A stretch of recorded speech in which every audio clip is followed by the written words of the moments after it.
이게 안 나와갖고 좀 황당한데.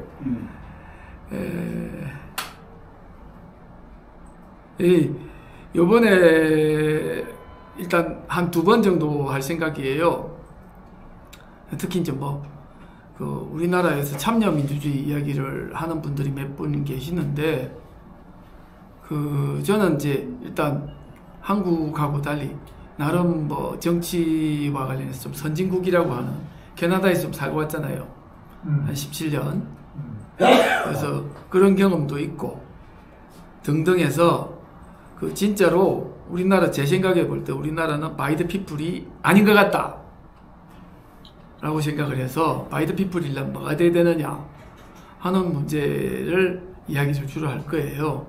참여민주주의 그러는데, 직접 민주주의 이렇게 이야기하는데, 그게 누구처럼 시민의회니 이런 거인가, 그런 이야기 제가 언급도 안 할 겁니다만, 저는 이제 첫 번째 강의는 세금과 민주주의예요. 그러니까 민주주의의 꽃은 선거다 그러는데, 민주주의의 열매는 세금이다예요. 세금이 민주주의다라고 생각을 해요. 그래서 특히 세금이 어떻게 쓰이는가, 세금이 쓰임과 관련해서 시민들이 얼마나 역할을 하느냐가, 그 역할하는 정도에 따라서 민주주의의 정도가 달라진다라고 보는 게 제 생각이고요. 다음 강의에서는 이제 배심원제하고 그 다음에 공무원 제도에 대해서 이야기할 거예요. 공무단위권, 그 2개를 이야기할 건데, 잠깐 미리 이제 이야기를 좀 하면은, 배심원제 같은 경우는 사법부 독립 이야기를 하는데, 사법부 독립의 핵심이 판사가 독립되는 게 아니고, 판사는 사실은 군의이자 왕으로부터 임명된 사람과 같은 거예요. 옛날로 치면은. 그렇잖아요. 판사는 왕으로부터 임명된 사람 아닙니까?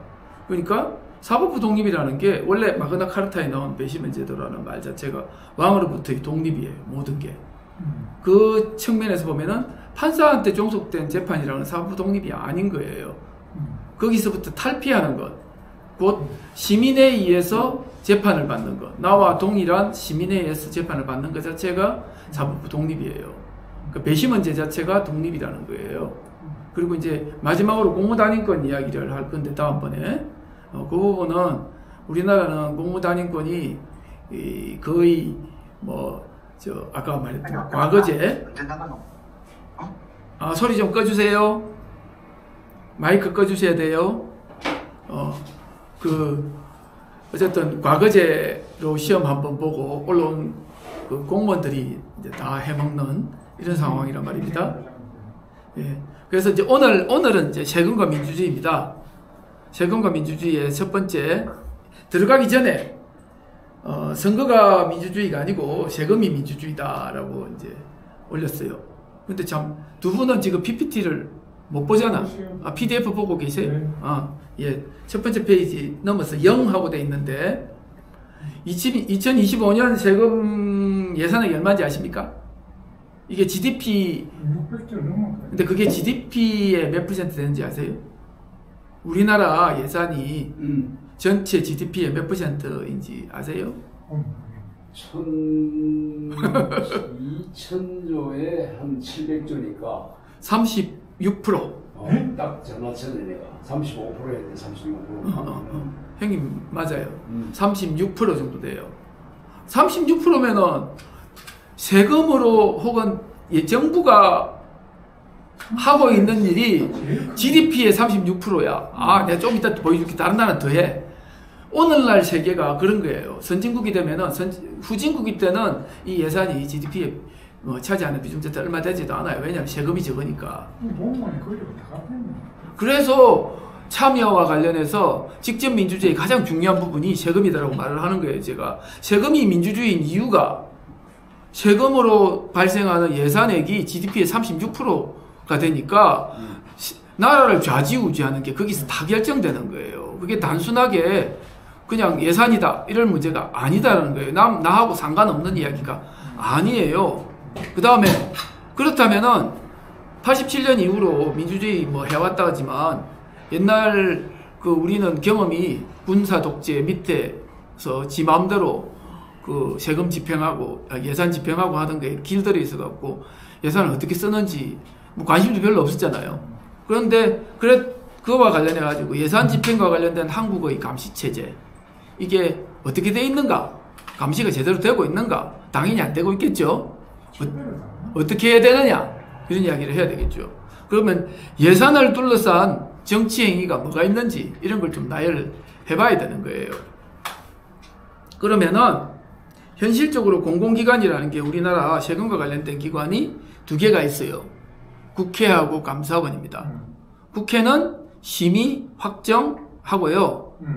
감사원이 결산 심사를 해요. 결산 심사한 걸 다시 국회로 보내요. 근데 국회는 결산 심사는 별로 신경을 안 써요. 사후적인 거라서. 현실적으로는 감사원이 집행에 대한 사후 심사를 합니다. 그런데 이 두 개가 충분한가? 이것 두 개가 충분하면 부정부패가 없어야 될 거 아니에요. 한마디로 말하면은.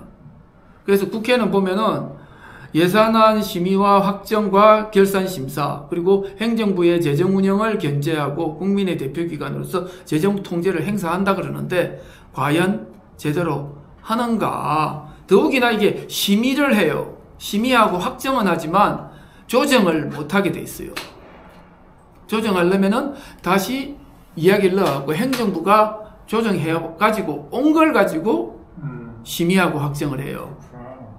그래서 좀 웃기는 짬뽕으로 돼 있어요. 이게 손을 현실적으로 못 대게 해놨어요. 그 다음에 감사원이라는 동네가 여기 보시면은 일단 감사원이 결산심사권, 회계검사권, 법률이 정하는 단체의 회계검사 주로 회계해요. 회계 다 감사원이 하는 일이 돈이에요. 돈 전부 다 돈과 관련된 일을 하는 거예요. 다음 페이지 한번 보시면은요.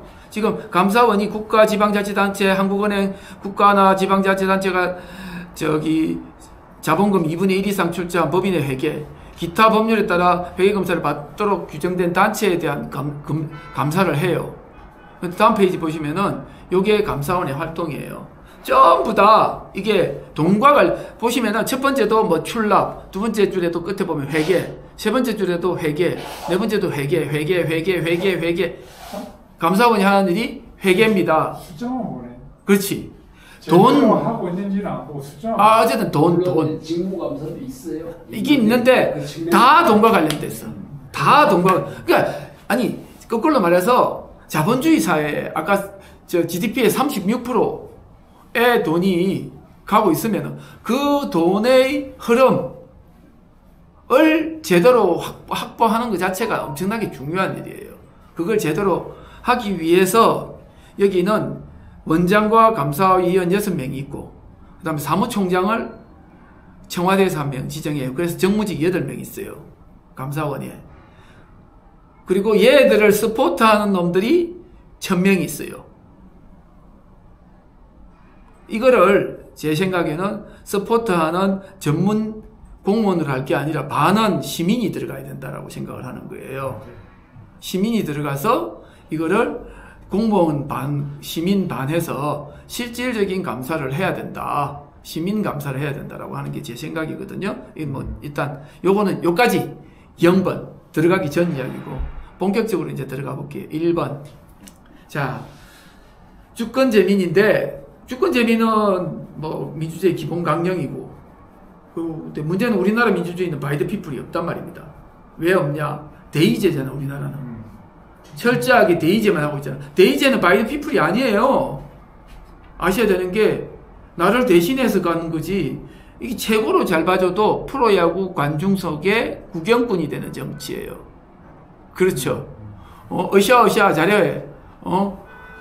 파이팅 하는 그 일뿐이지.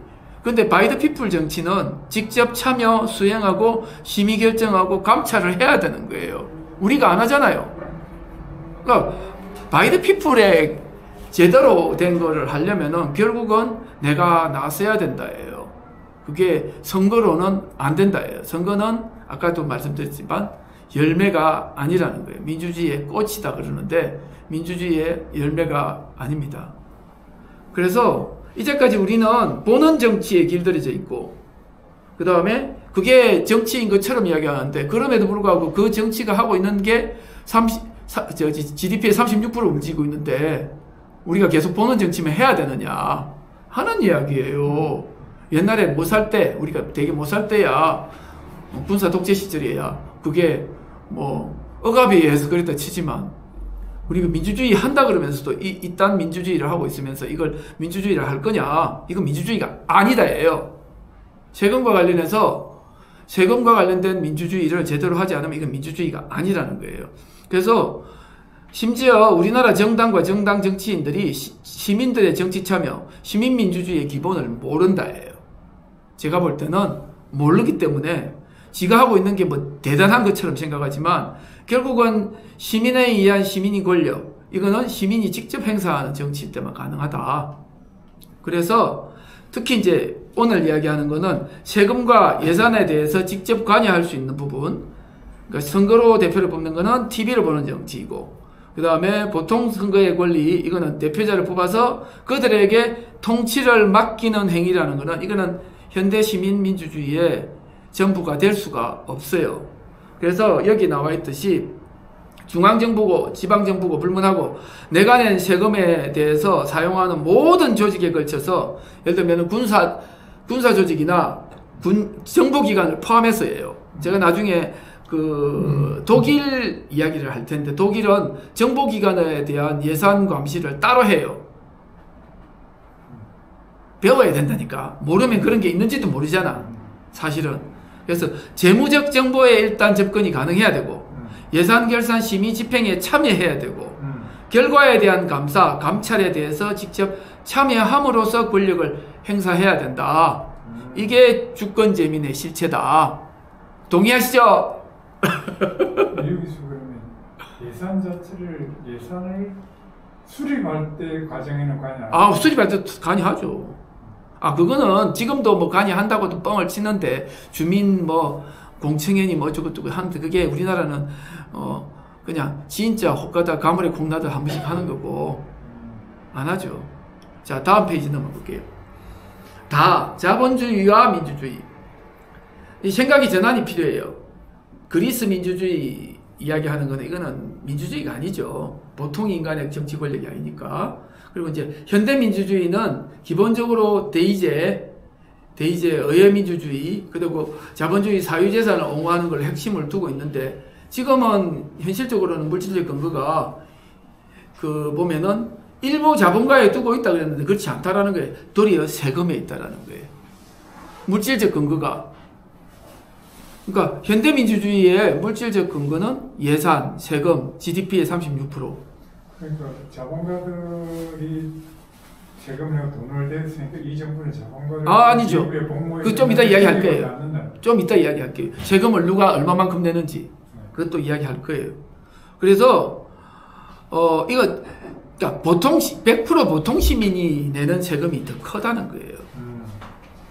그래서 정부인권 사상 대비 인권은 정부인권 대비 세금민주주의 이거 두 개는 좀 서로 좀 격이 뭐라고 해야 되나 이 결이 좀 달라요. 정부인권은 사상이고 세금민주주의는 물질적 관계야. 자본주의 하에서의 정부라는 것은 물질적 관계로 설명을 해야 되지 사상적 관계로만 설명해서는 안 된다라는 게 이야기가 다 달라지는 거예요. 뭐 정부인권은 민주주의 진행 과정에서 우리가 그거는 사상이나 혹은 모토이지만 실제로 들어가서는 액션에 들어갈 때는 무조건적으로 물질적 관계에 기초해야 된다. 물질주의자. 유물론자. 그래서 제가 이제 이번 이제 마그나 카르타에 대해서 따로 설명을 할 거예요. 마그나 카르타가 정말 중요하다는 생각이 많이 들어요. 왜냐하면 마그나 카르타는 정말로 그 현재의 영미를 대표하는 결국은 의회민주주의라는 게 영미와 자본주의와 관련해서 오늘날의 현대 자본주의가 출발한 거고 그 출발점에 있는 부분이 마그나 카르타라는 거예요. 마그나 카르타는 제왕적 군주는 없다. 왕은 없다. 로부터 시작을 해요. 그래서 왕의 권력을 제한하는 것에서부터 시작하는데 뭘 제한하느냐? 당시에 전쟁을 위해서 왕이 세금을 징수하려니까 그걸 막는 것부터 시작해요. 실제로는 뭐 대단한 거 있는 것 같지만 왕이 세금을 귀족들이든 아니면은 일반 다른 사람이든 간에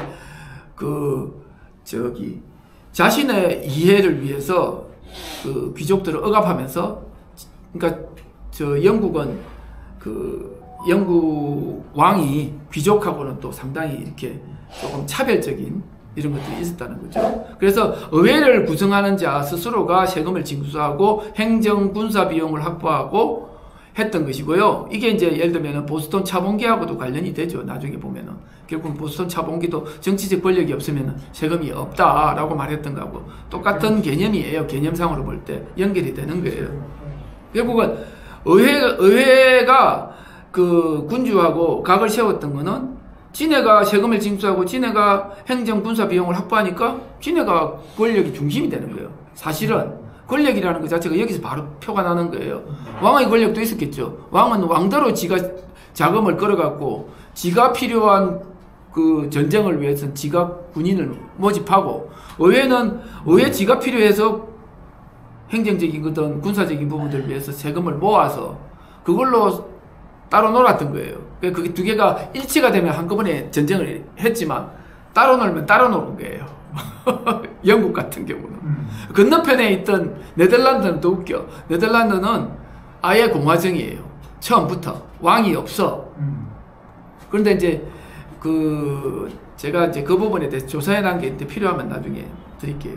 그리고 어쨌든 귀족 중심 의회가 점차 이제 자본가 중심으로 의회 자체가 바뀌거든요. 그래서 자본가 기관으로 바뀌는데 그 앞에 왕이 없어 하는 거는 똑같이 통해요.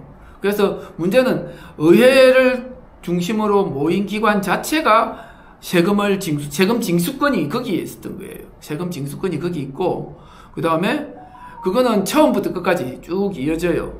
그리고 나중에 가면은 이제 영국이 노동자 선거권이나 소득세 뭐 이런 것들이 예를 들면 1800년 토에 소득세를 전면적으로 내세워요. 그러고 나니까 1860년대에 선거권을 줘요. 그리고 노동당이 1900년 초에 생겨나요. 이게 일련의 과정이 뭐 멀게 느껴지지만 실질적으로 이게 다 돈과 관련돼서 가능한 겁니다. 그래서 마그나 카르타는 의회가 왕권을 재정적으로 종속시키며 권력의 균형을 달성했다라고 말을 해요. 결론적으로. 그래서 입헌군주제라는 거에 정착되게 된 원인이 돼요, 여기가요. 요 안에 또 한 가지 중요한 게 세금과 관련해서 뿐만 아니라 두 가지가 있는데 배심원제가 들어있어요. 마그나 카르타 안에. 그건 다음 시간에 할 겁니다. 그래서 오늘날 자본주의는 세금이 만들어내는 국가경제에 어떤 나라도 선진국이라면 전부 다 35%에서 심지어는 45%인 나라도 있어요.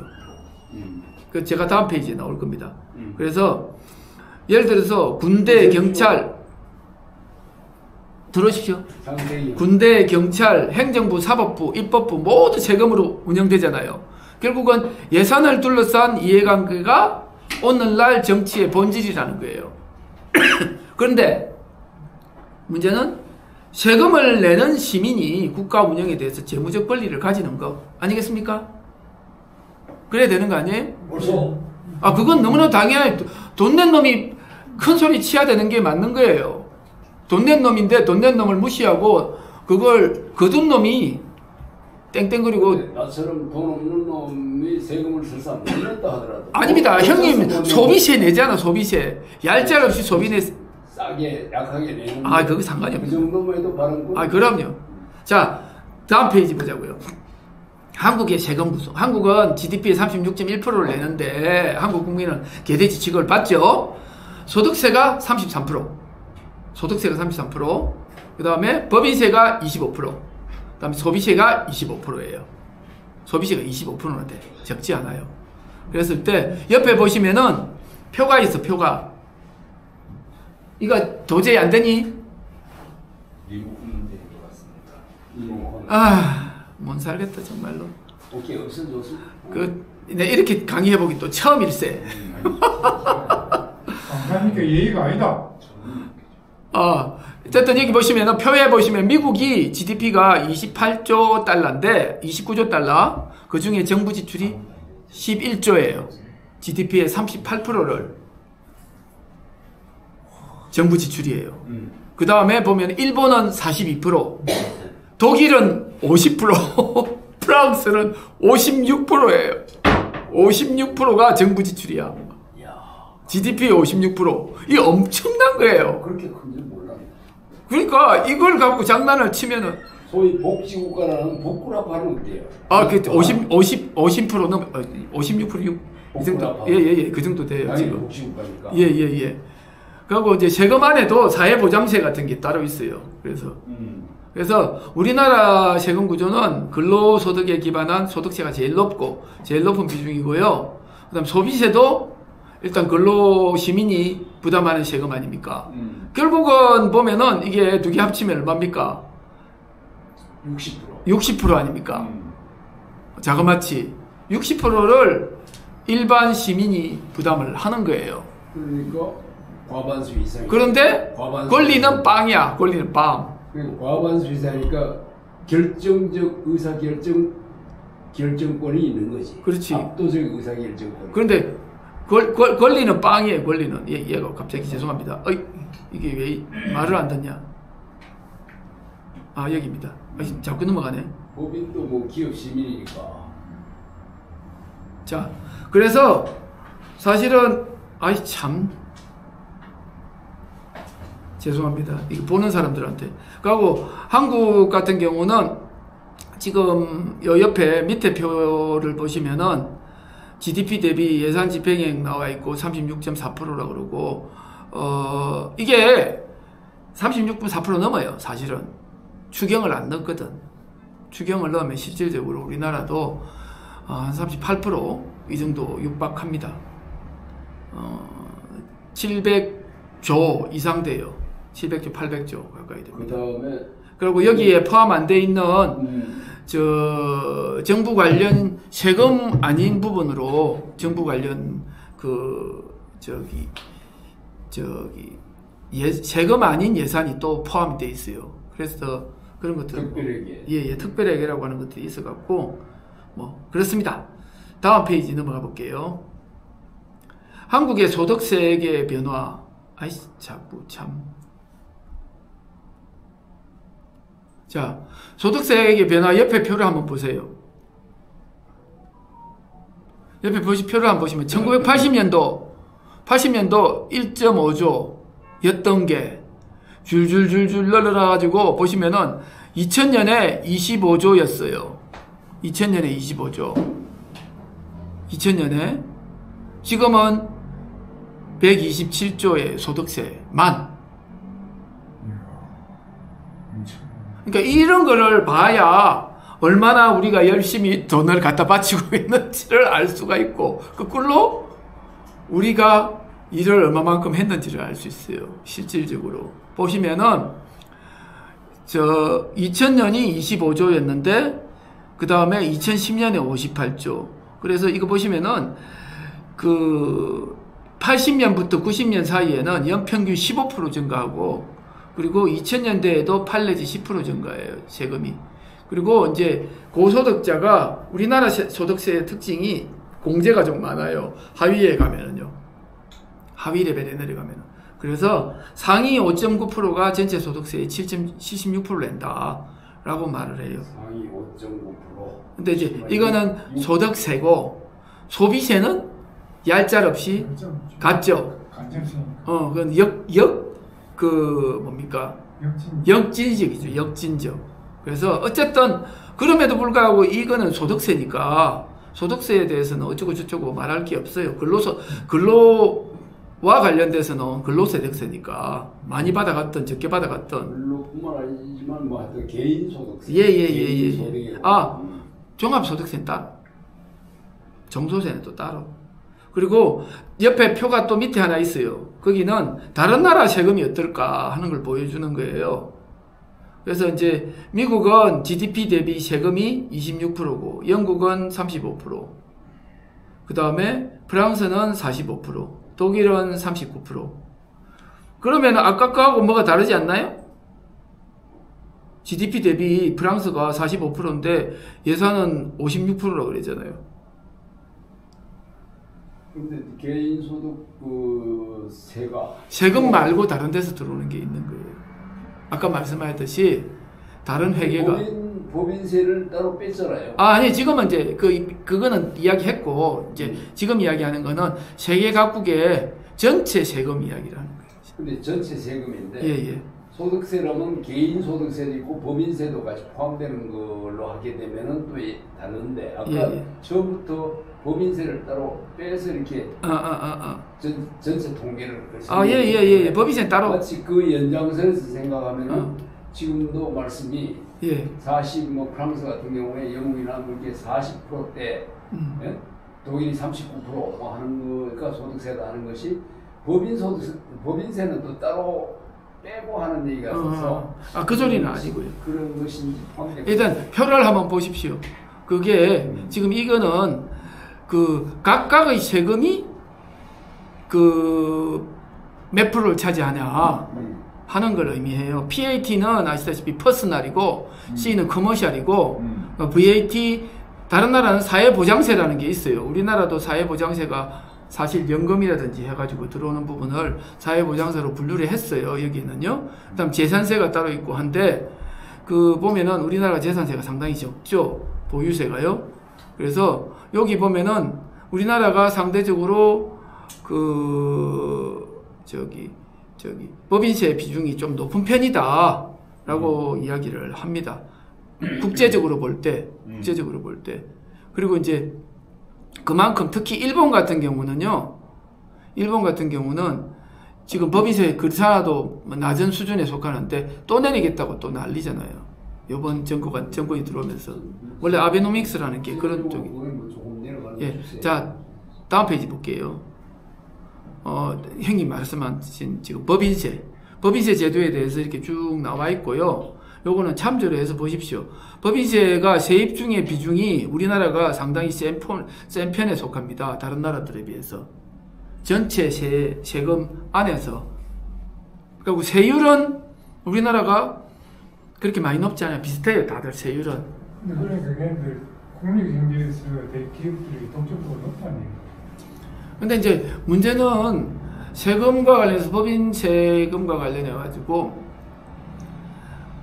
이제 다른 나라는 비용으로 쳐준 그러니까 세금 이전에 세전 이익이든 세전과 관련해서 때 비용으로 뜰 수 있는 부분에 대한 이야기라든지 이런 것들이 우리나라하고 외국이 많이 달라요. 기준이.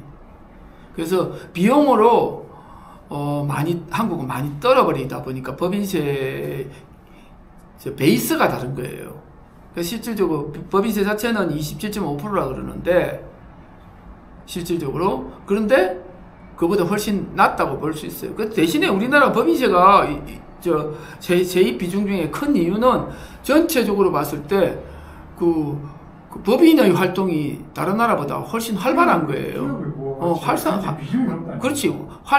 활동이 높다라는 게 다른 나라보다요. 그거는 우리나라가 예를 들면 제조업 비중이 다른 나라보다 훨씬 높고요. 그럼 비교가 안 되니까. 자, 다음 페이지 볼게요. 이제 재산세도 나와 있습니다. 재산세에 대한 거 이거는 뭐 한번 보시고요. 재산세는 우리나라는 여기 보시면은 엄청나게 낮다. 0.2에서 0.5%. 그리고 예를 들면 일본 같은 0.7에서 1.4. 미국도 0.9에서 1.1 이렇게 나와 있잖아요. 근데 이제 지방세는 기본적으로 재산세는 기본적으로 지방세입니다. 우리나라도 지방세예요. 그런데 그 종부세는 국세입니다. 그래서 이제 보유세 자체를 현실화해야 된다 하는 이야기를 많이 하고 있는데 뭐 이건 뭐 제가 뭐 이야기할 내용이 아닌 것 같고 오늘은 자